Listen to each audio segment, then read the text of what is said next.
Hello everyone. In the series of estate previous years questions आज हम solve करेंगे 2017 and 18 के basic questions. So first question is which of the following is a function of an editor? Options are replace, tracing, gates, watch.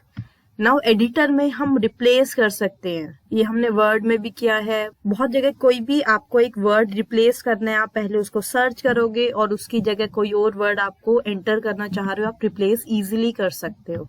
So right answer for this question is option A.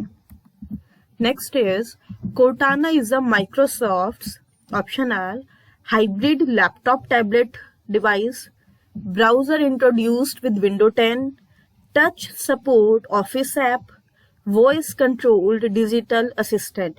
Now Cortana is voice controlled digital assistant. जैसे आजकल आपने TV में भी बहुत बार देखा होगा Alexa की बहुत एडवर्टीजमेंट आती है, गूगल असिस्टेंट की आती है, तो वैसे ही कोर्टाना माइक्रोसॉफ्ट का है। तो जितने भी कंपनीज हम सब पे देख लेते हैं कौन कौन से डिजिटल असिस्टेंट है। लाइक एप्पल का है सिरी, एप्पल के मोबाइल फोन्स में भी आता है ये। Amazon का है अलेक्सा,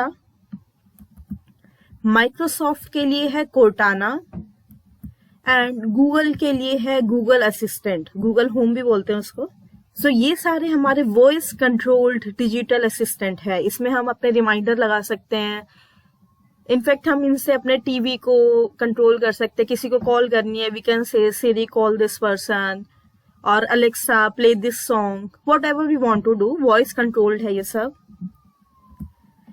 नेक्स्ट 18 में देखते हैं कौन कौन से क्वेश्चंस आए थे। First question is in Windows after selecting my computer और this PC on desktop system properties can be viewed by pressing shortcut key. Options are shift plus enter, alt plus enter, control space, alt space.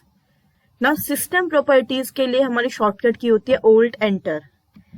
जो my computer का symbol बना होता है desktop पे, पहले हम उसको सिलेक्ट कर लेंगे और जैसे ही हम उस पर ऑल्ट एंटर प्रेस करेंगे सिस्टम प्रॉपर्टी हमारी खुल जाएगी।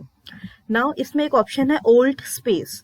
ऑल्ट स्पेस से क्या होता है, आपने कोई भी एप्लीकेशन खुली हुई है, जैसे ही आप ऑल्ट स्पेस प्रेस करोगे हमारी इस टाइप की विंडो खुल जाती है जिसमें हमें उसमें मिनिमाइज, मैक्सिमाइज, साइज चेंज करना, क्लोज करने के ऑप्शंस बने होते हैं। यू कैन ट्राई, कोई भी आप एप्लीकेशन खोल लो, then press alt space. So this is also important. Next is which of the following is not an appropriate set of supercomputers of India? इसमें हम सिर्फ इंडिया के सुपर कंप्यूटर्स की बात कर रहे हैं। ये आपको बहुत सारे सेट्स दिए हुए हैं, पद्मा, युवा, कंचनजंगा, शवाका, ये सारे हमारे सुपर कंप्यूटर्स हैं। सहस्र, आदित्य, परम युवा 2, शवाका, पद्मा, सहस्र, ईशान, प्रत्यूष, ये सारे हमारे सुपर कंप्यूटर्स के सेट है except last option that is D, Alaukik, Advitiya, Param, Aayush. So this is not a set of super computers. और क्वेश्चन में हमें नॉट ही पूछा हुआ कि कौन सा हमारा अप्रोप्रिएट सेट नहीं है। So right answer is option D. Now अभी लास्ट मंथ 18 नवंबर 2020 को एक सर्वे हुआ था जितने भी वर्ल्ड में कंट्रीज है सबके सुपर कंप्यूटर्स का, उसमें इंडिया के 2 सुपर कंप्यूटर्स है जो टॉप 500 की लिस्ट में आए हैं। सो ये बहुत इंपॉर्टेंट क्वेश्चन है। वो 2 सुपर कंप्यूटर्स है, फर्स्ट इज परम सिद्धि एआई, इसकी रैंकिंग है 63rd ऑल ओवर वर्ल्ड, ये 63rd पोजीशन पे लाई कर रहा है among most powerful super computer. बहुत इंपॉर्टेंट क्वेश्चन है इस बार के लिए। और सेकंड जो सुपर कंप्यूटर है इंडिया का जो टॉप 500 में आया है दैट इज मिहिर। ये दोनों नेम बहुत इंपॉर्टेंट है। मिहिर था हमारा 146th पोजीशन पर और परम सिद्धि एट 63rd पोजीशन, दोनों इंडिया के हैं। ये लिस्ट आई है नवंबर 18, 2020, ये डेट भी बहुत इंपॉर्टेंट है। ओके, ये तो इंडिया की है। सबसे नंबर 1 कौन सा सुपर कंप्यूटर था और कौन सी कंट्री का था? सबसे नंबर 1 पे था सुपर कंप्यूटर फुगाकू, ये था from country Japan. So at this moment सबसे पावरफुल सुपर कंप्यूटर है जापान का फुगाकू, इसने यूएसए के सुपर कंप्यूटर को बीट किया है। सो this is very important question. Next is Which of the following is not an early mechanical calculation device? Options are abacus, ये था हमारा, नेपियर बोन्स, ये भी अर्ली मैकेनिकल कैलकुलेशन डिवाइस है, slide rule, yes, differential calculus, no. So right answer for this question is option D. Next is match column 1 with column 2. Okay.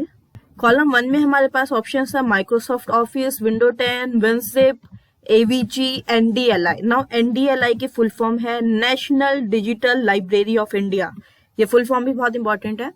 Column 2 में हमें उसके corresponding बताना है. First है File Archiver and Compressor. ये होता है हमारा WinZip.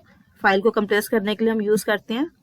नेक्स्ट है डिजिटल लाइब्रेरी, ये भी मैंने आपको फुल फॉर्म बताई है एनडीएलआई की, National Digital Library of India. Next है application software. Now MS Office is our application software. Operating system easy है, विंडो 10 हमारा ऑपरेटिंग सिस्टम है. And last is antivirus, AVG हमारा एंटीवायरस है. सो ये इजी क्वेश्चन था and this is the correct matching. Next question is which of the following is not a Windows version? Window के बहुत सारे version आए हैं. विंडो माइक्रोसॉफ्ट का है, यह हमें याद रखना है. इनमें से कौन सा उसका वर्जन नहीं है? Options are window 96, window 2000, window XP, window 98. Now 98, XP, 2000 ये सारे विंडो के वर्जन है एक्सेप्ट विंडो 96. सो इसमें नॉट बताना में कौन सा नहीं है. So right answer is option A, Windows 96. Next is QWERTY is a type of what in the world of computers? Motherboard, network, keyboard, memory card. Now अगर आप अपने लैपटॉप या डेस्कटॉप के कीबोर्ड पे देखोगे, जो अल्फाबेट्स की जो फर्स्ट लाइन है उस पर लिखा होता है QWERTY. So this is QWERTY keyboard. आप कीबोर्ड पे देखो कभी भी ABCD की फॉर्म में नहीं लिखा होता, उसको सीक्वेंस में नहीं होता ABCD, अलग अलग जगह होता है. इसको बोलते हैं हम QWERTY कीबोर्ड. नेक्स्ट इज बहुत अच्छा क्वेश्चन है. Print quality of printer is given in dash and printing speed is given in dash. Now ये आपको याद रखना है. प्रिंट क्वालिटी हम देते हैं dot per inch. Dot per inch, 1 inch में कितने डॉट्स आए हैं, डॉट पर इंच. और प्रिंटिंग स्पीड हम देते हैं पेपर पर मिनट, कि 1 मिनट में प्रिंटर ने कितने पेपर्स प्रिंट किए हैं. So right answer will be, first blank में आएगा DPI एंड नेक्स्ट ब्लैंक में आएगा PPM, paper per minute. PPM के फुल फॉर्म भी हमें याद रखने, पेपर पर मिनट. DPI की फुल फॉर्म है dot per inch. Next is dash is a new feature introduced in Windows 7 which hides all open windows to show the desktop. Shortcut key to use this feature is, ना Windows 7 में एक feature आया था arrow peak, AERO, arrow peak. इसमें क्या था कि आपने जितनी भी विंडोज ओपन की हुई है, अगर आप एरो पीक वाला ऑप्शन जो फीचर है उसको चूज करते हो, वो सारी ट्रांसपेरेंट हो जाती है और आपको डेस्कटॉप दिखाई देता है. इसके लिए शॉर्टकट की है विंडो की प्लस स्पेस बार. जो विंडो का ऑप्शन बना हुआ कीबोर्ड पे, that option plus space bar, दोनों को आप एक साथ प्रेस करेंगे, देन आप एरो पीक फीचर को यूज कर सकते हो यूजिंग दिस शॉर्टकट की. So right answer for this question is option B. First blank में आएगा arrow peak and next is window key plus space bar. Next is easy question है. What is the full form of EEPROM? This is a type of ROM. E first E है हमारा electrically, second है erasable. Electrically erasable PROM. PROM की full form है programmable read only memory. Option देख लेते हैं. First option is electrically erasable programmable read only memory. First option ही हमारा राइट ऑप्शन है. सो रोम में जितनी भी टाइप्स है सबका हमें पता होना चाहिए और उनकी फुल फॉर्म क्या है वो भी पता होना चाहिए. Next is again very interesting question. It is required to refresh dash after a certain time interval. Options are static RAM, dynamic RAM, magnetic memory, optical memory. ये सारी टाइप्स ऑफ मेमोरी है. इसमें हमें बतानी इनमें से कौन सी मेमोरी है जिसको हमें बार बार रिफ्रेश करने की जरूरत पड़ती है. Okay, that memory is dynamic RAM. RAM is random access memory. देखो, रैम के दो टाइप्स है, स्टैटिक एंड डायनामिक. स्टैटिक वाले में हमें रिफ्रेश करने की जरूरत नहीं पड़ती, but in case of dynamic RAM हमें बार बार रिफ्रेश करना पड़ता है. डायनामिक रैम के अंदर एक ट्रांजिस्टर और एक कैपेसिटर होता है. In case of static RAM इसमें 4 to 6 ट्रांजिस्टर्स होते हैं. ड्यू टू कैपेसिटर हमें डायनामिक रैम को रिफ्रेश करना पड़ता है. Okay, so that was our last question. I hope you learned something from this video.